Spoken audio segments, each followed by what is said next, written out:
His name was Brother Eadfrith. He lived on a small, wind-battered island off the northeast coast of England, a place called Lindisfarne.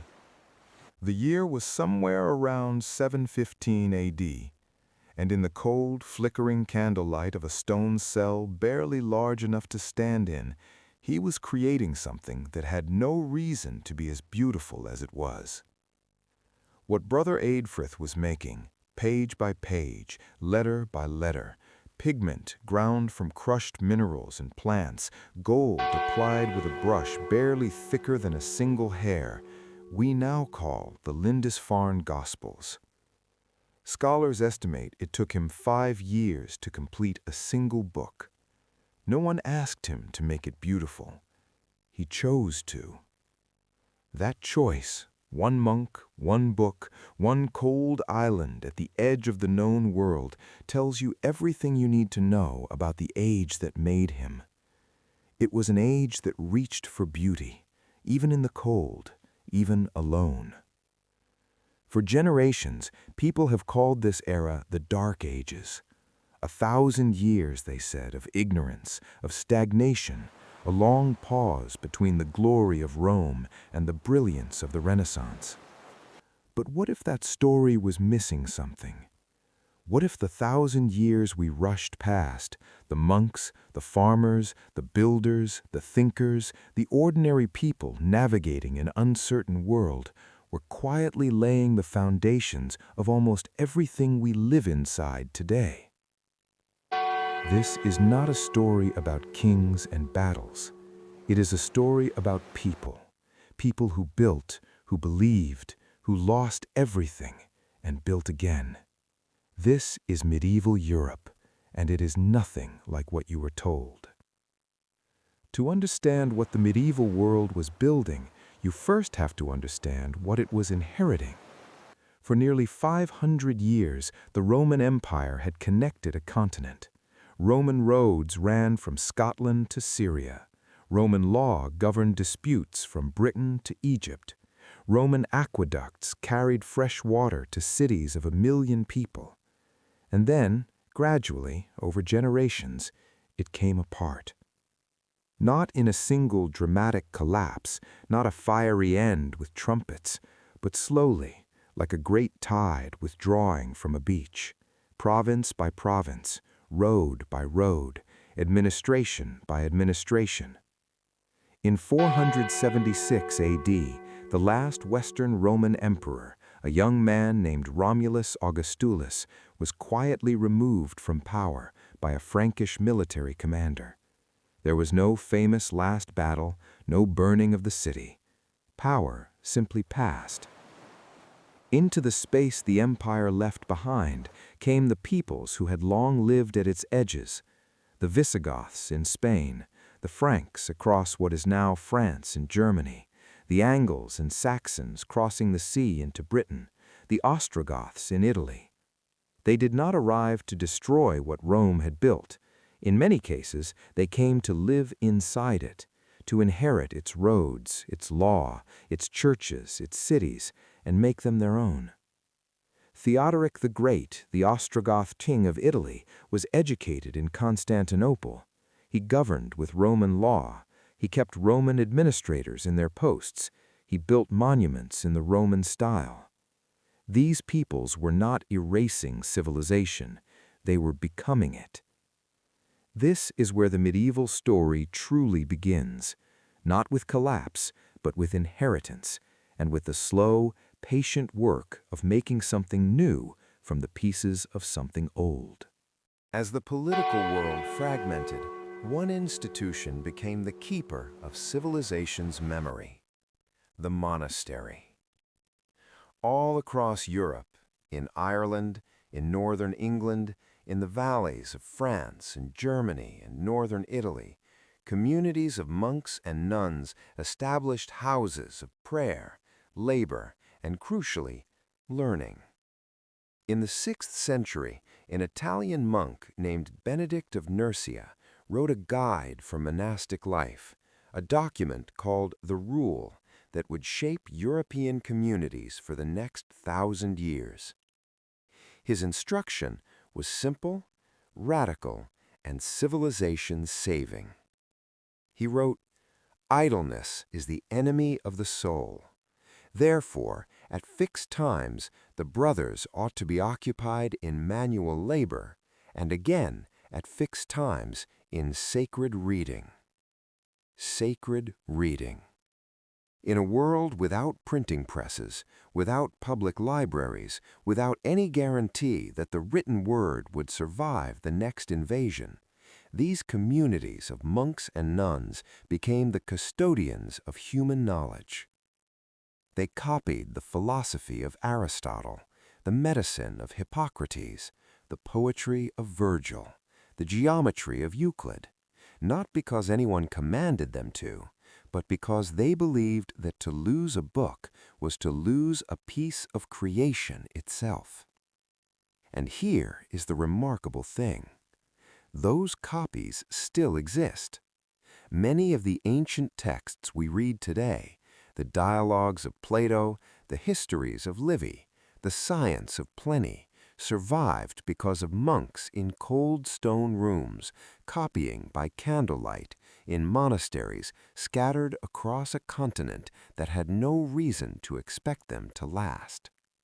Every library in the world today carries, somewhere in its lineage, the fingerprints of those monks.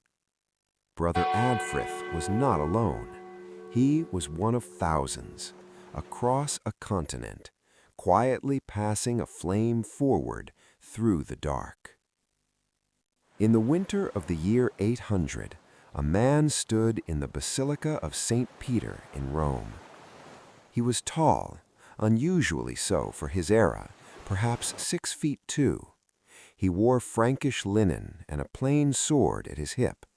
He had ruled the Frankish kingdom for more than 30 years, pushing its boundaries outward until they covered much of what we now call Western Europe. His name was Charles. History would call him Charlemagne, Charles the Great. On Christmas Day, Pope Leo III placed a golden crown on Charles's head and proclaimed him Emperor of the Romans, the first time a single ruler had held that title in more than 3 centuries. His biographer, a scholar named Einhard, who knew him personally, left us a portrait of the man behind the crown that history rarely tells. He wrote, "He was so strongly built and robust that his physical strength was remarkable. He was moderate in eating and especially in drinking. He tried to learn to write and kept writing tablets and notebooks under his pillow so he might practice in spare moments, but he had begun too late in life and made little progress. The most powerful man in Europe, practicing his letters in bed like a school child." That detail, more than any battle or decree, tells you who Charlemagne was. Not a man who was born educated, a man who became one, who understood with the instinct of a ruler who had seen the worst that ignorance could do, that literacy was the foundation of a lasting civilization. In his court in Aachen, in what is now Western Germany, Charlemagne assembled the finest scholars he could find from across the known world. An English monk named Alcuin of York became his chief advisor on education. An Irish scholar named Dungal was brought in to address questions of astronomy. Historians, theologians, poets invited to live and work and debate at the center of the empire. And Charlemagne decreed that what was happening in his court should happen everywhere. Every cathedral, every monastery, in every corner of his kingdom, schools. The sons of nobility and the sons of ordinary people, both, he insisted, deserved to learn to read. He standardized the script in which manuscripts were written, a reform so practical and so far-reaching that scholars today call the resulting handwriting Carolingian minuscule. It became the model for the lowercase letters you're reading right now. He standardized weights and measures. He unified coinage. He maintained roads. In the fragmented world left by Rome's departure, Charlemagne was attempting something that had not been tried in 4 centuries, the architecture of civilization, built not in stone, but in law, language, and learning. His empire did not long outlast him. After his death in 814, his grandsons divided it in 3, the rough outlines of what would eventually become France, Germany, and the Low Countries between them. But the idea that a Europe of different peoples could be connected by shared law, shared learning, shared purpose, that idea took root. And from that root, over the centuries that followed, something new and extraordinary would grow. Most people who lived through the medieval period were not kings, bishops, or knights. They were farmers, and their story is the one most often left untold. Meet for a moment a woman we will call Marjorie. She is drawn from the thousands of ordinary medieval women we know through records, tax rolls, manorial accounts, court documents, and the occasional letter that survived. She is a composite of the real. She is, in every sense that matters, them. Marjorie lives in a village of perhaps 200 souls in the English Midlands. The year is 1150. She rises before dawn. She tends a small garden of leeks, onions, and herbs that her family depends on through winter. She walks to the communal mill to grind grain. She spins wool by firelight after the children are asleep. On Sunday, she walks to the village church, a building she has known her entire life, whose stones were mortared before her grandmother was born, whose bell she has heard every morning of every year she has been alive. Marjorie's life is hard by any modern measure, but it is not without structure, without community, without meaning. The medieval village was a deeply social organism. Feast days, and there were many, anchored to the church calendar, were genuine celebrations. Midsummer bonfires, the harvest festival in September, Christmas celebrated for 12 full days, Easter preceded by a communal Lenten fast that bound the entire village in shared experience. The system that organized this world, where land was held in exchange for labor and military service, where loyalty flowed upward from peasant to lord to king, we call feudalism. It was born of necessity. In a world where central governments were weak, where raiders might arrive from sea or steppe, the local lord and his fortified walls offered the most reliable form of protection ordinary people could find. And within that system, ordinary people found ways to live with dignity. Craft guilds in the growing towns set standards for bread, cloth, and metalwork, and protected workers from exploitation. Village courts resolved disputes through the testimony of neighbors. Women ran farms, managed households, practiced herbal medicine, and in the convents held positions of genuine intellectual authority. This is what Marjorie knew. Not a world of darkness, a world of work, of community, of faith, and of the particular beauty found in a life lived close to the land, with its rhythms and its hardships and its moments of genuine joy. The feudal world ran on agreements. Lords granted land in exchange for service. Kings granted rights in exchange for loyalty. And those agreements, over time, required something to be written down. In 1215, on a meadow called Runnymede beside the River Thames in England, a group of powerful barons presented King John with a document and asked him to place his seal upon it. The document was called the Magna Carta, the Great Charter. Much of what it contained was practical, specific protections for the rights of nobles and the church. It was a document of its time, written by and largely for the powerful. But buried within its clauses was a principle so quietly radical that it would take centuries to fully unfold.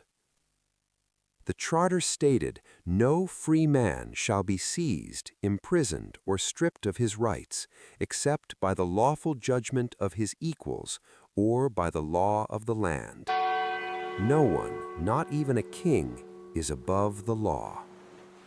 A seed planted in an English meadow in the year 1215. And in that seed, the rule of law, the right to a fair trial, the principles of constitutional government. Ideas that would travel over the following centuries into the legal foundations of every nation that counts itself free. Marjorie could not have read the Magna Carta. She would not have known its clauses.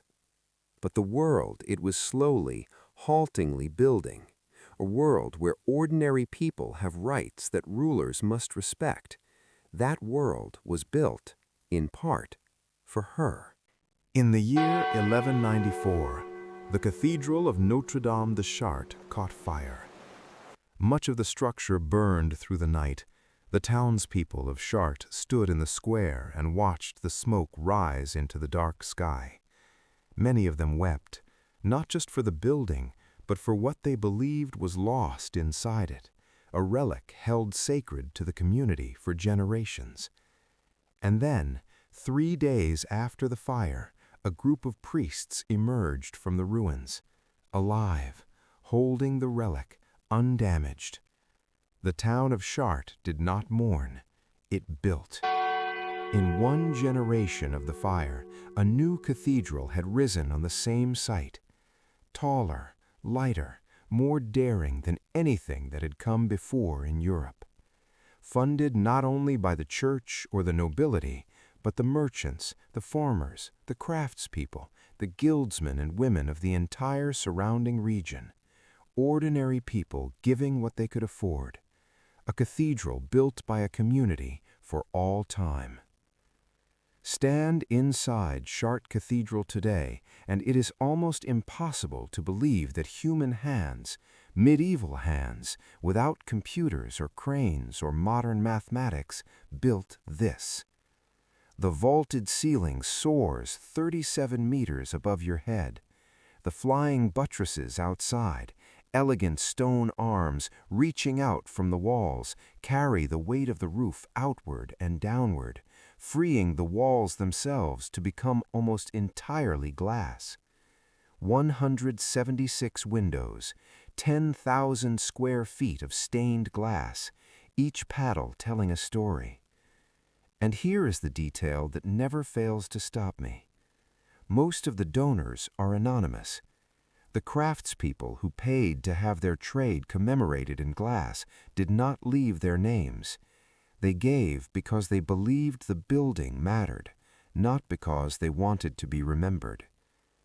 A 12th century chronicle described the scene this way: "We have seen the king and his mother, the counts and barons, the merchants and common people come without pride of rank, hauling carts loaded for the provisions for the workers. All moved in such reverence that no voice was heard." Gothic architecture is one of the extraordinary achievements in the history of human creativity. And it was the work of communities, of people across generations, across trades, across class lines, building together towards something larger than any one of them could imagine alone. The master builders who designed these cathedrals left us no blueprints, no technical manuals. Their knowledge passed mouth to ear, master to apprentice, through a living tradition of extraordinary skill. And yet the buildings stand, 800 years later, still standing. In 1088, in the northern Italian city of Bologna, something happened for the first time in recorded human history. A group of students, law students mostly, organized themselves into a formal body to collectively hire their teachers, set their curriculum, and grant credentials for mastery of a subject. They called their institution a universitas, a community of learning, the University of Bologna. It is still operating today. It is the oldest continuously functioning university on Earth. Oxford followed in the 12th century, Cambridge in 1209, the Sorbonne in Paris in 1257. By the end of the medieval period, there were more than 60 universities operating across Europe. The intellectual tradition we call the Western University, the one that produced every major scientific discovery and philosophical advance of the modern era, was born in the Middle Ages. Her name was Hildegard of Bingen. She was born in Germany in 1098, the 10th child of a noble family, given to the church as a child and educated in a Benedictine convent. She became, in the assessment of the scholars who have studied her, one of the most remarkable minds of the medieval period. Hildegard composed music that is still performed in concert halls today, nearly 900 years after her death. She produced a comprehensive study of natural history and medicine, classifying hundreds of plants and their healing properties. She described the workings of the human senses in terms that anticipated modern neuroscience by 8 centuries. Popes consulted her on matters of theology. Kings sought her counsel on matters of state. She wrote, "A human being has a knowing soul, intellect, perception, art, and capacity, and through these qualities surpasses all other creatures."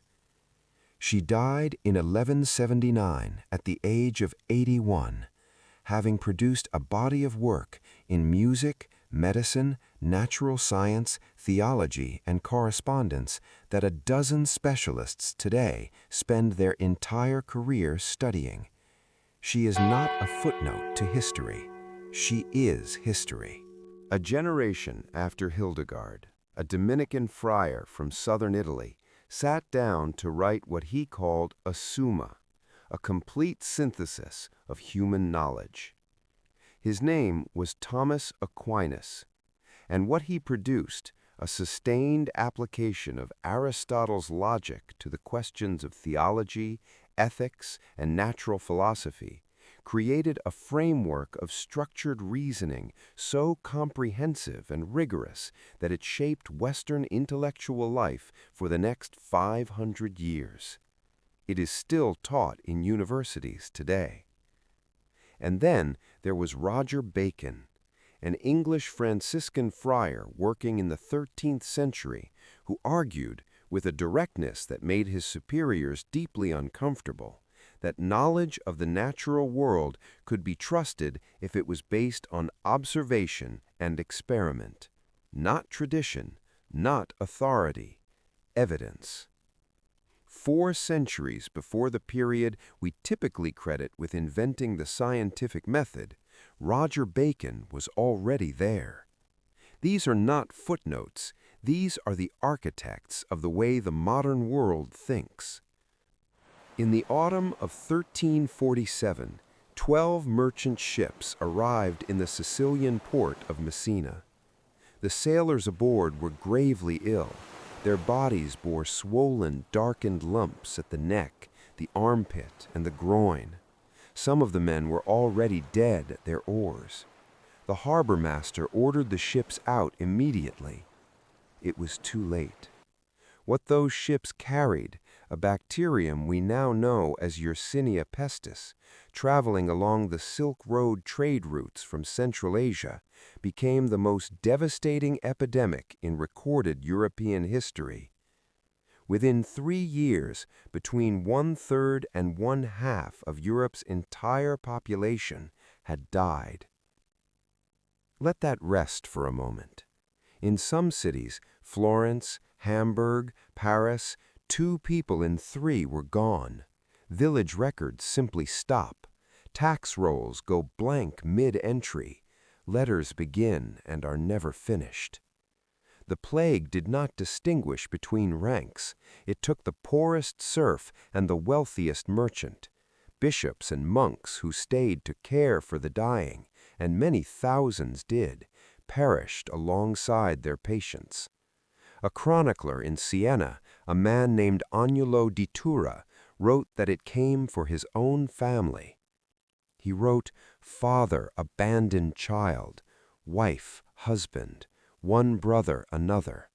This illness seemed to strike through the breath and through sight, and members of a household brought their dead to a ditch as best they could, without priest, without God." And yet, this is the word that runs through all history, through every age that has endured what seemed unendurable. And yet, the people who survived the Black Death did not abandon their world. They buried their dead, and they rebuilt. And in rebuilding, they changed everything. With so many workers gone, labor became precious in a way it had never been before. Those who remained found themselves in new positions of strength. Landowners who had once dictated terms now found their fields untended unless they offered wages. Serfs who had been legally bound to the land began to negotiate or simply leave, seeking better lives in towns where skilled hands were desperately needed. The rigid structures of the feudal world, already under pressure for decades, began to give way to something newer. Towns grew, trade expanded, a merchant middle class with its own values and its own ambitions began to find its voice. Out of the worst catastrophe Europe had ever known, the conditions for a new kind of world were quietly, painfully taking shape. In the autumn of 1440, in the German city of Mainz, a goldsmith named Johannes Gutenberg perfected a system for printing text using movable metal type. Within 50 years of his first Bible rolling off the press, an estimated 8 to 20 million books were in circulation across Europe. More books produced in 50 years than in the previous 1,000 years combined. Ideas that had taken years to travel from monastery to monastery, copied by hand, one letter at a time, could now cross a continent in weeks. The thinkers of the Renaissance, Michelangelo, Leonardo, Erasmus, were reading books that medieval monks had copied. They were building on mathematics that medieval scholars had preserved and extended. They were standing on the shoulders of 1,000 years of patient, often anonymous human effort. The Renaissance did not replace the Middle Ages.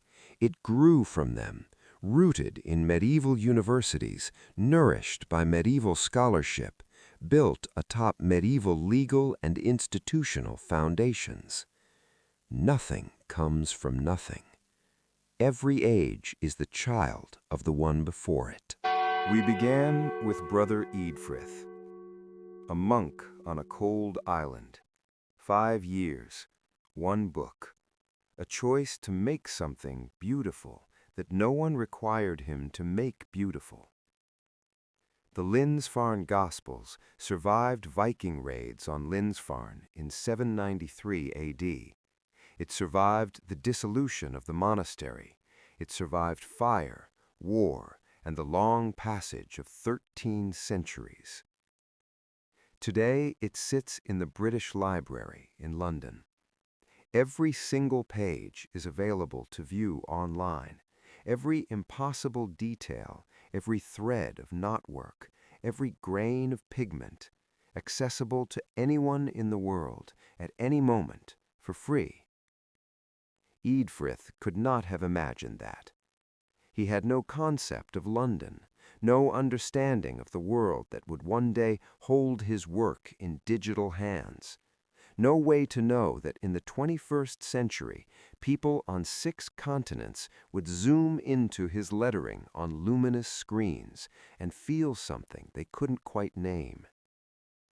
He simply believed that what he was making mattered, that beauty, carefully made, was worth the years it cost. And he was right.